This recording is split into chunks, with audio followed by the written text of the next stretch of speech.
तो बेसिकली आप दो बात बता रहे हैं। पहली बात तो ये कि जो ब्लास्ट हुआ वो कोई नॉर्मल ब्लास्ट नहीं था, और दूसरी बात आप कह रहे हैं कि आवाज इतनी ज्यादा थी, बहुत दूर तक गई, और इसलिए इस बात की पूरी संभावना है कि आईईडी से ब्लास्ट हुआ। और ये जो बड़ी बात आपने बताया कि पुलिस कमिश्नर ने कहा कि जिस गाड़ी में ब्लास्ट हुआ वो धीरे से चलने वाली गाड़ी थी, इस बात का बहुत महत्व है। जब उन्होंने कहा कि ये धीमी गति से चलने वाली गाड़ी थी, तो इसको लेकर एक बहुत बड़ी खबर अभी हमें मिली है कि ये धमाका i20 कार में हुआ। हमारे संवाददाता अभय पाराशर ने यह जानकारी दी है कि कार में 2 से 3 लोग थे। धमाका कार के पिछले हिस्से में हुआ। अभय पाराशर इस वक्त हमारे साथ में है। अभय, आपकी जो डिटेल्स थी वो मैंने शेयर की है दर्शकों के साथ में। i10 कार थी, पिछले हिस्से में ब्लास्ट हुआ। आपके पास क्या डिटेल्स हैं? क्या जो कार का मालिक है उसकी आइडेंटिटी, उसको आइडेंटिफाई किया गया है, पहचान हुई है? देखिए रजत जी, गाड़ी का मालिक जो है उसकी अभी पहचान नहीं हो पाई है, क्योंकि सीसीटीवी फुटेज के हिसाब से कुछ डीवीआर को पुलिस ने अपने कब्जे में लिया है। कुछ संदिग्धों से पूछताछ की जा रही है। लेकिन सबसे खास बात इस पूरा ब्लास्ट जो इसके हुआ है उसमें खास बात यह है कि ये पैटर्न बिल्कुल अलग है। रजत जी, इससे पहले जब दिल्ली के अंदर ब्लास्ट हुए थे या कहीं भी जब ब्लास्ट होते हैं तो हमने स्पॉट पर देखा है कि अक्सर ब्लास्ट होने के बाद अगर कोई बॉम्ब ब्लास्ट होता है तो सड़क पर बड़े बड़े गड्ढे हो जाते हैं, स्प्रिंग बॉल्स मौके पर मिलते हैं, कीलें मौके पर मिलती हैं, जो कि आईडी बनाने में इस्तेमाल की जाती हैं। लेकिन हमारी जो दिल्ली पुलिस के कुछ सूत्रों से बात हुई स्पेशल सेल में, इस तरीके का जो सामान है जो कि आईडी बनाने में इस्तेमाल होता है, खासतौर पर स्प्रिंग बॉल्स या फिर किसी तरीके का केमिकल, वो स्पॉट पर दिखाई फिलहाल नहीं दे रहा। 7 बजे दिल्ली में लाल किले के पास सुभाष मार्ग ट्रैफिक सिग्नल पर i20 हुंडई गाड़ी में एक ब्लास्ट हुआ है। ब्लास्ट के कारण आसपास की कुछ गाड़ियां और कुछ मार्ग पर जा रहे लोग भी इंजर्ड होने के समाचार हैं। प्राथमिक सूचना जो मिली है उसमें कुछ लोग हताहत भी हुए हैं।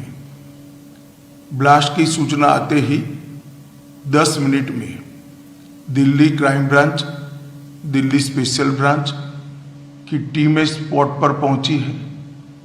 एनएसजी और एनआईए की टीम एफएसएल के साथ अभी गहन जांच करने का शुरू किया है। आसपास के स्थान के सभी सीसीटीवी कैमरा और बाकी सब चीजों की जांच के आदेश दे दिए गए हैं। मेरी सीपी दिल्ली से भी बात हुई है, स्पेशल ब्रांच के इंचार्ज से भी बात हुई है। सीपी दिल्ली और स्पेशल ब्रांच के इंचार्ज स्पॉट पर मौजूद हैं। हम सभी संभावनाओं को तराश रहे हैं और सभी संभावनाओं को ध्यान में रखकर इसकी गहन जांच की जाएगी। सभी ऑप्शन की तुरंत जांच होकर नतीजा जो आएगा, जांच हम जनता के सामने रखेंगे। मैं कुछ ही देर में स्पॉट पर भी जा रहा हूं और अस्पताल में भी मैं तुरंत जाऊंगा। अमित शाह बता रहे थे कि किस तरह की i20 कार में धमाका हुआ, और एक चश्मदीद की जानकारी हमें मिली है। उसने बताया कि जिस कार में धमाका हुआ वो हरियाणा नंबर की थी, यानी नंबर प्लेट HR नंबर का था।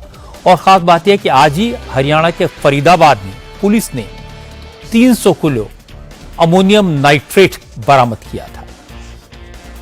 गाड़ी में ऐसे डैमेज हो गई थी बॉडी, जो हमें चीर के मतलब पब्लिक की मदद से निकालनी पड़ रही थी। फिर 10 मिनट बाद पुलिस प्रशासन आया यहाँ पे, जो बॉडी निकलवाया। 4 बॉडी मैंने टैक्सी ड्राइवर की ड्रेस में वो निकलवाई है, एक जिंदी, बाकी 3 बॉडी। गाड़ी जो आपने आइडेंटिफाई की है वो कहाँ का नंबर था, कैसी गाड़ी थी? मैं नंबर पूरा याद नहीं, मैं नंबर प्लेट मैंने दीवान से उठा के उस गाड़ी की आधी थी। HR नंबर HR 26 करके लास्ट में 7674 है। अच्छा, हाँ, हरियाणा की नदीम नाम, उस मोमडन का ही नाम है, नदीम करके कुछ नाम था उसमें। मैं इतने उसके नंबर के फोटो लेने वाला था, इतने एक पुलिस वाला उसे बंद करके गाड़ी चली हुई गाड़ी जो फर्स्ट में जिसमें ब्लास्ट हुआ है। रविंद्र भाई क्या नंबर है? कौन सी गाड़ी? 7674 है। गाड़ी थी अगर आप बता? गाड़ी में नहीं बता पाएंगे, नहीं बता पाऊंगा। आधी गाड़ी मेरे आगे तो इंजन सब फूका पड़ा है, गाड़ी आधी कैसे बताऊंगा? उसमें जो बैठे वो नहीं बता पाऊंगा कितने हैं। घायल देखा या कैजुअलिटीज आपने कुछ देखा? कैजुअलिटी नीचे रोड पे से 2 लोग उठाए जो आधे हैं, शरीर में आधे, शरीर में आधे पूरे भी नहीं, आधे जो उठा के गाड़ी एम्बुलेंस में रखे। बाकी 4 गाड़ियों में से निकाले हैं जबरदस्ती, जो लोहे में उसमें दब गए हैं, गाड़ी डैमेज हो गए हैं। एक गाड़ी ब्लास्ट होने के बाद कुछ देर के बाद फिर दूसरी सीएनजी गाड़ी थी, सारी सीएनजी ब्लास्ट होने लगी, पब्लिक हटाई, जब भी उसमें से बॉडी निकाल रहे हैं।